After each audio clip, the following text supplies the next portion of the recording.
وما تكمل إجازة نهاية الأسبوع إلا بالقهوة والشاي مع جمعة الأحباب. مع طقم الضيافة وهم إلك من قصر الأواني نبدأ بتحضير القهوة. طريقة استخدامه جدا سهلة وواضحة. بعد ما نشغل الجهاز نختار زر القهوة ونعبي الموية للحد الموضح داخل الدلة. بعد ما يعطينا تنبيه إضافة القهوة نضيف القهوة والزعفران، الإضافات أكيد حسب رغبتكم. أثناء الغليان نترك الغطاء مفتوح لحد ما تستوي القهوة. بعد ما تستوي راح يعطينا تنبيه بإضافة الهيل وصارت القهوة جاهزة. واستمتعوا بألذ فنجان قهوة.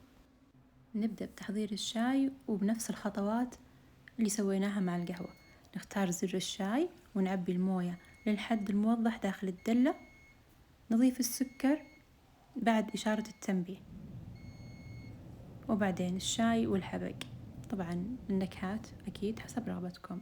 آخر شي راح يظهر لنا هذا التنبيه، يعني الشاي صار جاهز. واستمتعوا بألذ كوب شاي، وبالعافية عليكم.